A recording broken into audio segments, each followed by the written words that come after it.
Merci, merci, chers membres de la communauté. Merci, on se retrouve encore aujourd'hui. Merci, merci parce que nous avons reçu vraiment vos appels, vos messages. Nous avons tout lu, message par message. Ça va droit au cœur. Nous vous remercions. Nous allons continuer à vous remercier parce que vous-même, vous comprenez, vous savez bien que c'est ici que nous réfléchissons en tout cas objectivement. Pas ailleurs. N'allez jamais ailleurs. Ici d'abord. Ici, nous parlons nation. Prioritairement, nation, la République démocratique du Congo, notre pays. En tout cas, merci. Nous avons quelques sujets à pouvoir aborder aujourd'hui. Je crois 3 ou 4. Le premier, c'est rapport avec le dossier dans le Haut-Katanga. Dans le Haut-Katanga, il y a une question qui a poussé les députés provinciaux à organiser une session extraordinaire. Avec étonnement, bien entendu, parce qu'on aurait l'impression qu'on est en train de chercher comment régler les comptes à certaines personnes. Une question qui attendrait la session ordinaire. Une question qui n'engagerait même pas le débat de cette manière. Mais voilà, parce qu'en politique, on veut se régler des comptes. On l'évoque. Laquelle? Il y a un pasteur Lamba Lamba qui a sollicité, en tout cas, l'acquisition d'un espace pour l'organisation de ces activités nautiques. Nous vous avons expliqué à long et à large hier. Et parce qu'il a reçu l'autorisation et une commission de l'Assemblée provinciale a été créée, et cette commission a bien voulu rendre son rapport et a rendu son rapport aujourd'hui. La session extraordinaire convoquée, uniquement pour cette question, sinon principalement pour cette question. La commission a présenté ce rapport.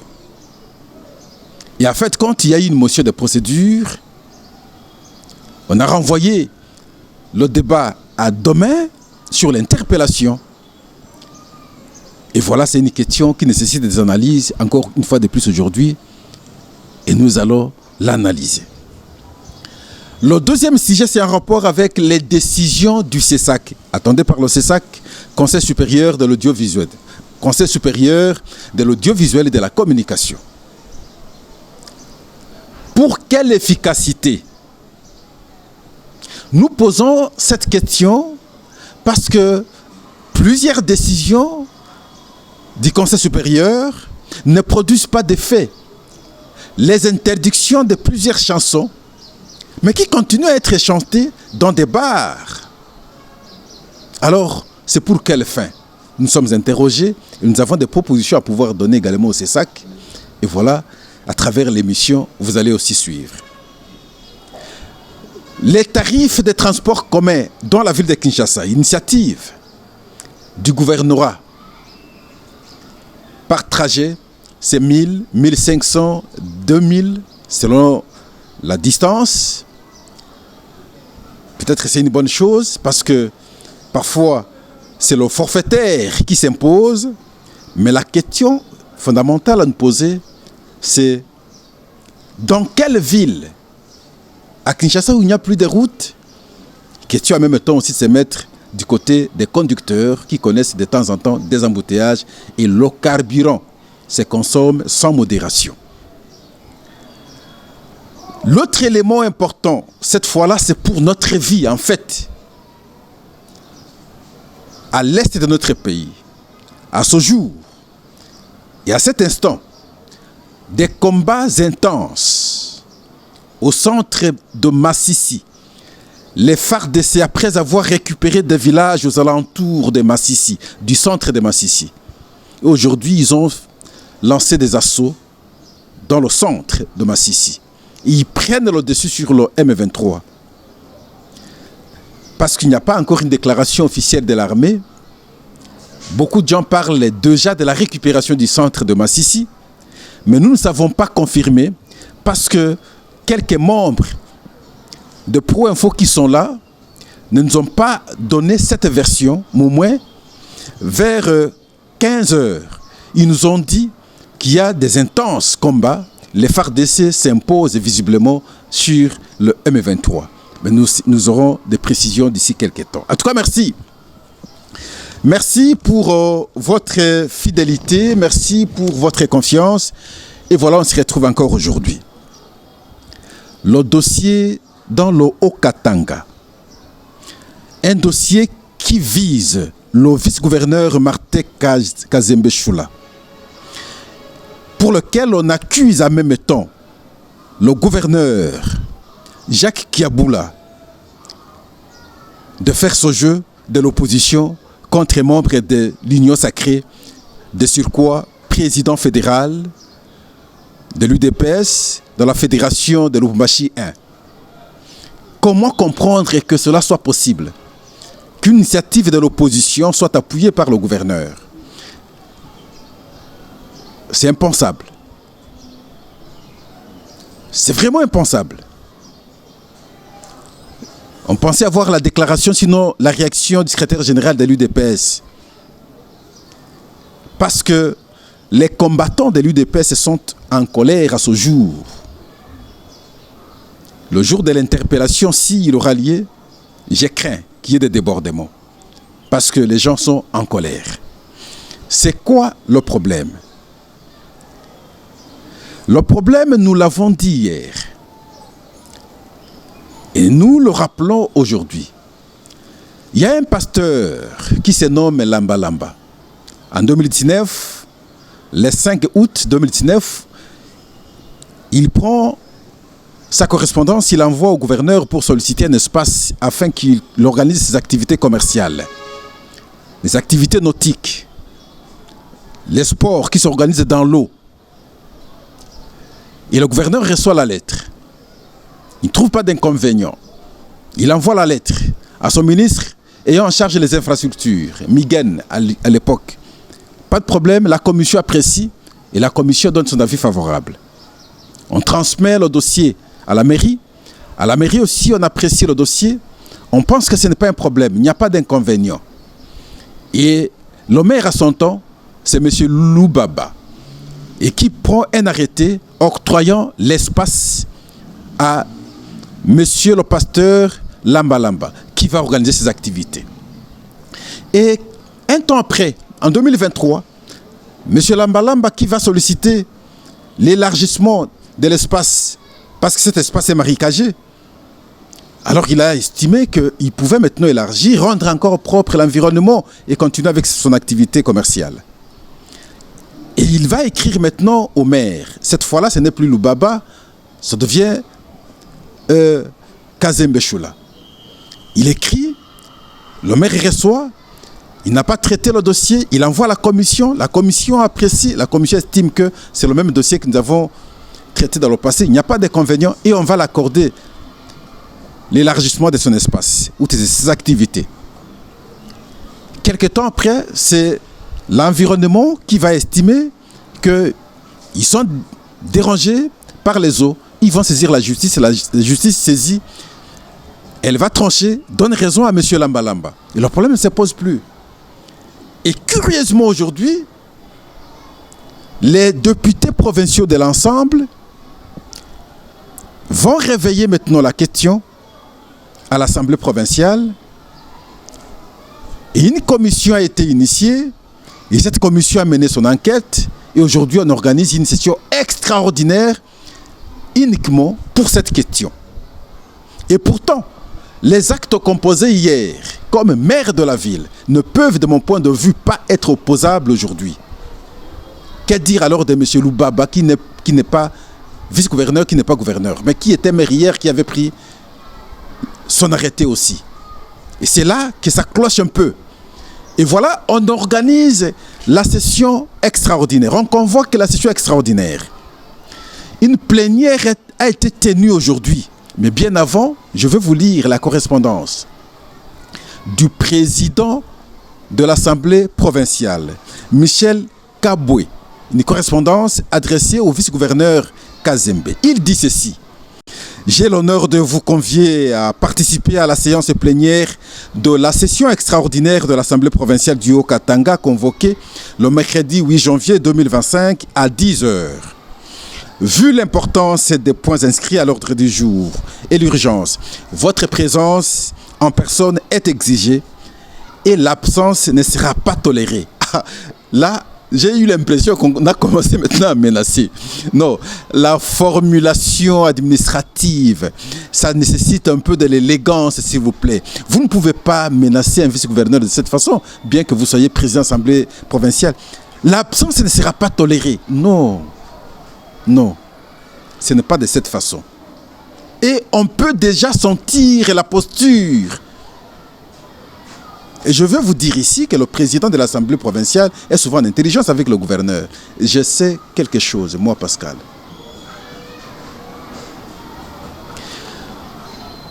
On convoque la plénière d'aujourd'hui. On décrète la plénière huis clos. Ça a surpris beaucoup de gens. À huis clos, le débat va commencer. La commission présente son rapport. Après la présentation du rapport, il y a une motion qui a été soulevée, la motion des procédures. Et là, on visait directement le vice-gouverneur. Ça a surpris beaucoup de gens. Et après débat, les députés ont décidé la convocation demain, jeudi, de la plénière pour examiner l'objet de l'interpellation avant de la notifier aux personnes à interpeller. Alors maintenant, vous comprenez en fait que la suite de députés lors de la plénière contredit la correspondance du président. Parce que le président n'écrirait plutôt au vice-gouverneur, ne convoquerait le vice-gouverneur à l'Assemblée provinciale qu'après avoir examiné les raisons de l'interpellation, après avoir identifié les personnes à interpeller. C'est après qu'on enverrait maintenant une lettre de convocation, si vous voulez, au gouverneur, au vice-gouverneur, de venir maintenant se présenter à l'Assemblée provinciale. Et voilà pourquoi j'ai dit, j'en connais quelque chose. Ce genre de précipitation cache beaucoup de réalité. Est-ce que le président a bien fait? Je pense qu'il a mal fait, le président de l'Assemblée provinciale. Ce n'est pas comme ça. Et voilà, c'est après ici qu'on va apprécier, lorsque ils vont examiner l'objet de l'interpellation, qu'on peut envoyer des convocations. Mais j'ai posé ma question hier et j'ai continué à la poser. Les actes posés hier comme maire de la ville peuvent-ils être aujourd'hui opposables à quelqu'un qui n'est plus maire de la ville? Je pense de mon point de vue qu'il s'agit là des actes administratifs. Ces actes, les responsables les posent au nom, s'il vous plaît, de l'institution. C'est l'institution et non l'individu. Que faire alors? Je ne sais pas comment ils vont délibérer par rapport au cas Loubaba qui n'est pas aujourd'hui vice-gouverneur, moins encore maire de la ville. Malgré tout cela, le problème, la crainte, c'est du côté de l'UDPS. Une mobilisation dangereuse déjà. Attention, et nous allons voir comment ça va se passer. Espérons que la nuit porte conseil.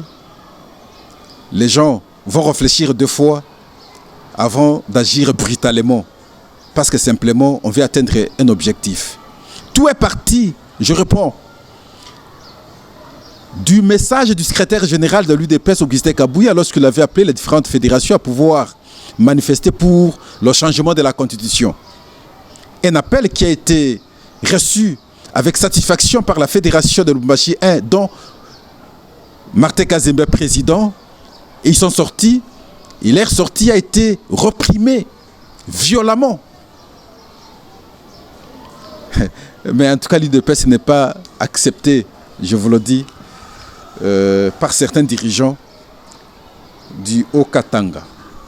Je m'arrête là, nous allons suivre le dossier et nous en saurons plus. Mais pour aujourd'hui, comprenez que la plénière a été organisée et la conséquence, c'est qu'on a ramené à demain l'examen de l'interpellation et donc une plénière sera convoquée, a été déjà convoquée pour demain. En tout cas, merci. La deuxième question, sinon le deuxième sujet, les décisions du CESAC, Conseil supérieur de l'audiovisuel et de la communication. Pour quelle efficacité sur terrain? Pour quelle efficacité? Nous posons cette problématique parce que nous voulons qu'on intègre le paradigme aujourd'hui des réseaux sociaux dans la prise des décisions. Réguler les médias comme on le faisait hier avec des médias traditionnels et continuer à le faire aujourd'hui, c'est une grosse erreur. Parce que les gens ne regardent plus trop nos médias traditionnels. Les gens sont dans leur téléphone, ils regardent tout. Est-ce que vos décisions ont des répercussions sérieuses dans les téléphones des gens? Est-ce que vos décisions vraiment ont des répercussions dans les bars? Et voilà pourquoi Pascal propose ceci. Parce que ce que vous aviez interdit, je ne sais pas, ce petit là, il s'appelle encore comment, qui a chanté sur Diki Diki. Mais la chanson continue à être chantée, Diki Diki. Alors, la décision du CESAC a servi à quoi? L'autre vient de chanter la nudité ici, c'est qui encore bon, je ne connais pas son nom, mais qui chante sur les sentiments, c'est honteux même d'entendre, de suivre la chanson. Mais on chante partout dans des bars, dans des téléphones, on sait voir ça. Mais c'est ça qui interpelle ces deux jeunes. Et à la fin de compte, non, il y a interdiction. Vous avez interdit où? Et c'est comme ça que je propose ceci. Monsieur le Président, je vous salue. Chers membres du CESAC, tous mes amis, n'y a-t-il pas moyen de collaborer directement avec la police à travers la ville de Kinshasa et à travers le pays? Si vous entendez dans une boîte de nuit ou dans un bar, on met cette chanson ou sinon ces chansons, il faudrait que la police ait l'autorisation d'interpeller. Et à ce moment-là, vous pouvez un peu réguler. Mais vous vous limitez par vos petites décisions. Mais ça a produit quel effet finalement?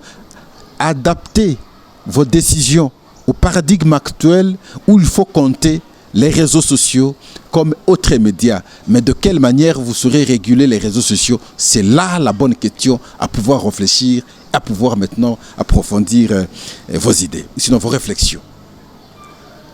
Le constat, c'est que vos décisions ne servent à rien, ne produisent pas d'effet, ne sont pas suivies. On peut ne pas balancer sur nos chaînes traditionnelles. Mais sur les réseaux sociaux, ça passe. Alors on aura résolu quel problème? Rien du tout. Approfondissez plutôt votre réflexion. Ce serait intéressant. Troisième dossier. Les tarifs des transports urbains. Décision de l'autorité de la ville. 1000 francs, 1500, 2000, selon le trajet. Nous disons oui, c'est une bonne chose parce qu'on était sans régulation. Oui, c'est une bonne chose parce que l'arbitraire s'imposait beaucoup. On doit savoir comprendre, je monte ici, je dois avoir autant d'argent pour arriver à tel endroit. Ça, c'est une très bonne chose. Mais nous déplorons un fait. Le fait, c'est les routes. D'un côté, il faut faire ce que vous aviez fait, nous encourageons. De l'autre côté, vous aussi, vous avez le devoir d'arranger les routes. Parce que sinon, ils seront les vrais perdants chaque jour. Les embouteillages manquent de routes, mais ça va se passer comment? Ils perdent du carburant très sérieusement. Le temps qu'ils prennent dans les embouteillages, mais ils ne vont pas arrêter le moteur. Il n'y a pas de route, ils vont faire quoi, tout ça? Et donc, en même temps, la décision, nous la saluons. De l'autre côté aussi, vous devez vous battre rapidement, trouver des routes pour que ces véhicules roulent aussi très normalement. À ce moment-là, on aura l'équilibre. D'un côté, l'État sert, de l'autre côté, l'État exige. C'est une bonne chose. Nous pensons qu'il serait mieux aussi pour les conducteurs d'afficher le prix dans les véhicules pour éviter tout débat possible, tout mécontentement possible, tout malentendu possible. Et ça va arranger les choses. Nous voyons avec les Transco, on met les tarifs, on met les trajets, on met la direction. Avec les taxibus, si on met aussi, je ne pense pas que ça peut déranger. Dans le passé, on les mettait, on peut encore les mettre aujourd'hui. Mais les routes, c'est une priorité. Mais là, je trouve une occasion de m'adresser au gouverneur. Mais qu'est-ce qui se passe jusqu'ici? Les routes sont toujours non réhabilitées. Les travaux n'ont toujours pas commencé. Ça fait très mal lorsque nous revenons de temps en temps à cette question. Mais simplement, il n'y a pas évolution. Il n'y a pas vraiment évolution. Kabambari, en tout cas, on a honte de passer par là. Il faut, à pied bien entendu, avec le véhicule, vous ne serez pas passé.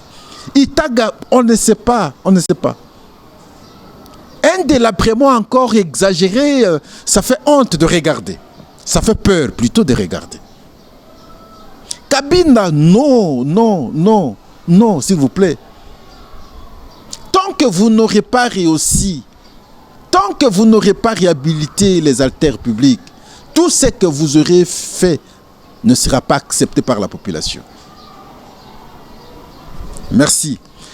Nous abordons la question de la vie, s'il vous plaît, la question en rapport avec ce qui se passe à l'est de notre pays. Nous commençons par féliciter nos FARDC. Et lorsqu'ils montent au créneau, en puissance c'est plutôt difficile d'entendre, même l'opposition, mon grand frère Martin Fayoulou, j'aurais voulu, quand les FARDC prennent ne fût-ce qu'un village, vous devez savoir les féliciter. Les gens qui, aussitôt que les FARDC perdent une entité, ils s'apprennent à eux très facilement. Mais pourquoi lorsque les FARDC avancent, vous ne dites rien? Hier, j'avais largement expliqué, cité les entités, les villages récupérés par les FARDC aux alentours du centre de Massissi. J'ai cité autant de villages hier. Au jour d'aujourd'hui, l'information est telle que il y a eu affrontement depuis le matin entre les FARDC et le M23 dans les centres de Massissi. C'est les FARDC qui ont ouvert le feu. Et quelques membres de notre espace Pro Info qui sont sur place là nous ont fait comprendre que jusqu'à la preuve du contraire, c'est le M23 qui s'est imposé. Enfin, qu'est-ce que je dis? C'est les FARDC qui se sont imposés sur le M23. Mais nous réservons du fait qu'il n'y a pas encore une communication claire. Nous réservons du fait que les membres ne nous ont pas dit jusqu'ici que Massissi est totalement, le centre Massissi est totalement récupéré. Mais au moins les membres nous ont rassurés qu'il y a eu des attaques de FARDC et le M23 visiblement était en débandade. Ça c'est ce que les membres de la communauté nous ont dit. Et nous avons été très contents. Et nous avons salué cela. Et nous pensons que ça va continuer. Et avec les nouveaux commandants nommés, ils vont en tout cas changer de stratégie de mener les opérations sur le terrain. Nous aurons la précision, mais simplement, sur place au centre, à ce jour, on ne peut pas dire que le centre est totalement occupé par le M23. Non. Il y a eu attaque depuis le matin et nous serons fixés dans les heures qui vont venir si nous avons totalement récupéré. Mais sinon, c'est les FARDC qui avaient pris le dessus sur le M23 depuis que les affrontements ont commencé le matin. Ça va s'étendre ainsi dans plusieurs territoires. Et nous vous avons dit hier que des très fausses communications se font et nous vendent des illusions. Parfois, on croit que ce soit Masisi, que ce soit Rutshuru, que ce soit Lubero, que ce soit Nyiragongo, sont totalement entre les mains de M23. C'est faux. La preuve, comme nous vous avons dit, regardez aujourd'hui, le débat c'est sur le centre de Masisi. Donc, ils n'en avaient pas hier. Ils l'ont eu 2 jours passés, mais à ce jour, à cet instant, on est en train de récupérer le centre aussi. Donc, on doit substantiellement conclure que le Masisi n'est pas entre les mains de M23. C'est clair, ils ont pris quelques villages. Et les efforts vont continuer jusqu'à ce que nous aurons récupéré ces quelques villages-là. En tout cas, merci. Nous vous remercions parce que vous nous faites confiance. On est en fait à la fin de notre numéro d'aujourd'hui.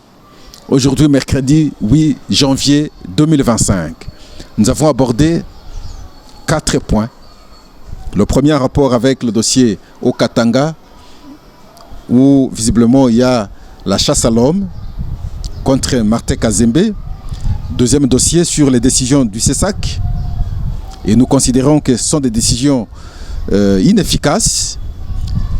Et troisième point, nous avons parlé des tarifs des transports. Nous avons interpellé le gouvernement de son côté aussi à faire ce qu'il lui faut, ça veut dire réhabiliter les artères. Et quatrièmement, nous avons abordé la question très essentielle qui nous passionne depuis longtemps, la guerre à la partie est de notre pays, précisément ici dans le centre de Masisi, où les FARDC ont ouvert le feu depuis le matin et semblent prendre le dessus sur le M23. En tout cas, merci. N'allez jamais ailleurs. Ici, on se retrouve une fois de plus demain. Merci pour votre confiance.